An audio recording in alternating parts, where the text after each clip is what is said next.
All right, now my pockets are full of rocks, and I think I should be able to fix this hunk of junk. The Fungo of Destruction.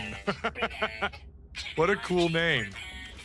I do like it, but we're gonna scrap you probably as quick as we can, pal. I'm sorry.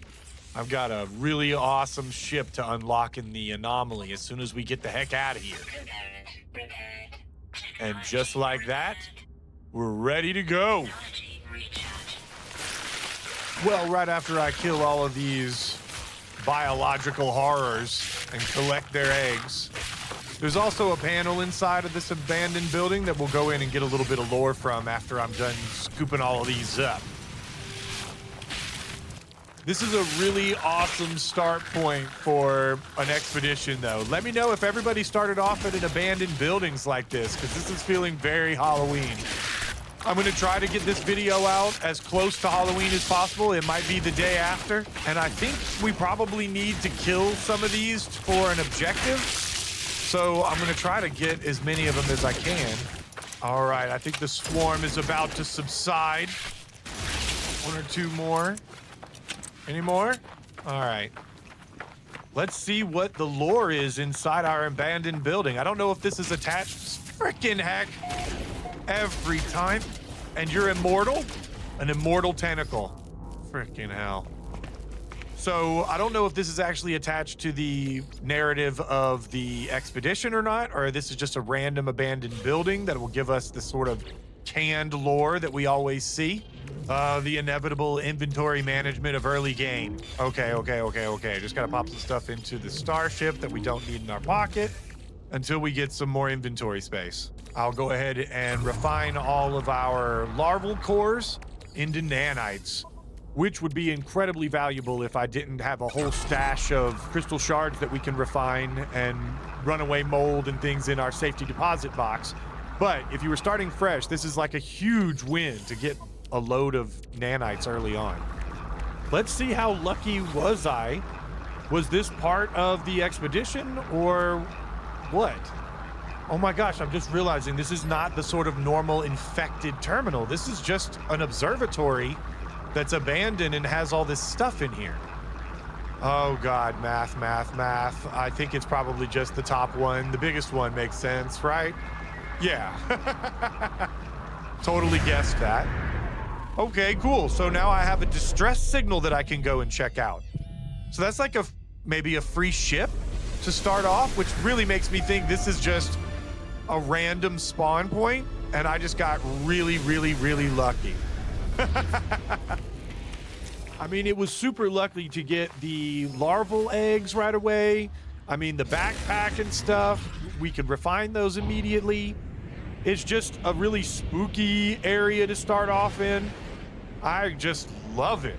Oh, I love this expedition already. Our ship looks kind of off center, but we're, like I said, going to be trading this bad boy in for the Starburn Runner as soon as we can. The Turamitri system. Nice. One planet, 5 moons. Oh, so it's like a gas giant that we're around. Nice. And we get another milestone, Wings in the Dark. Let's see what that one unlocks. All right, so now we have our base computer if we want to start building a base somewhere, and hyperdrive plans so we can get out of this star system. Cool. Let's see what our observatory marked for us at this distress beacon. Is it a free ship? It looks a little bit like a free ship. I don't see any pilots walking around. The high-tech ship's emergency systems activate as I climb on board, and a hologram appears before me. The lights in the mask it wears seem wide and dim. The pilot calmly reports news of its imminent demise. The noise of explosions and tearing metal can be heard. The hologram disappears, leaving an array of glittering technologies and devices behind it. Some of them still look operational. The research ship carries fascinating technological advances. I scan a blueprint and can now construct one of these devices myself. Awesome. So the random observatory that we started at sent us to this wrecked ship, which I can now scrap for some money and things. And we have the teleport receiver. I'm gonna need to find a source of chromatic metal, some copper or something like that, before we're gonna be able to get out of here. We need to make microprocessors, which also need chromatic metal and carbon nanotubes. So maybe we'll get lucky and get one out of a loot box, but otherwise I'm going to be doing a little bit of mining. We actually have almost everything we need to repair this busted ship, and then we'll be able to scrap it, get some money, and then maybe buy the stuff that we need. I'm being so smart. All right, now we also are going to need to get some asteroids. You need to get the resources from them anyway, like the tritium for our engines, and you get some silver and gold and anomaly detectors and things like that. But we also have an objective for the asteroids. There it is. So we need to get 20 of these total. And now we get a little extra excitement. These things actually have those jellyfish that pop out of them every now and then. Get the first person view going for the asteroidal effects. Now you get those tritium hyperclusters. Occasionally those are good for construction and things like that. But most of the time you just break them apart and get the tritium out of them, like the gold nuggets. They really don't have any other use other than breaking them apart, getting the resources from inside. Look how cool those those jellyfish? Yeah, that's the word I'm looking for. And they kind of pop. They're kind of strong though. They don't do a whole lot of damage if you run into them.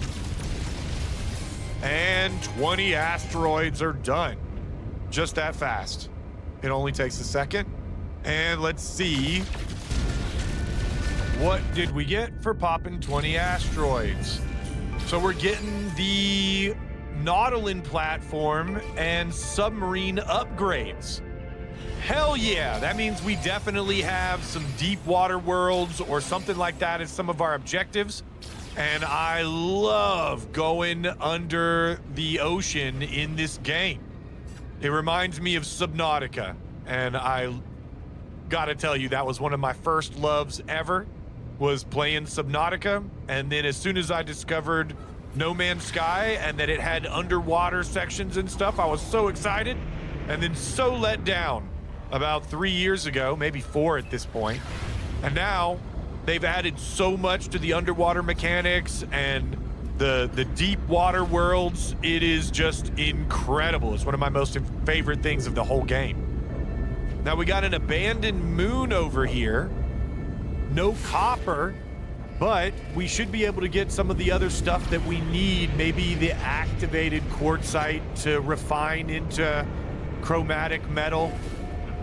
Also, I just can't resist checking these out because these abandoned ones, they have the potential of having the polished stone guardians and dudes you can fight and stuff.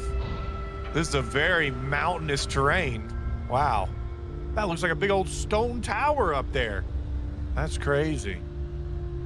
Anywhere to land? There we go.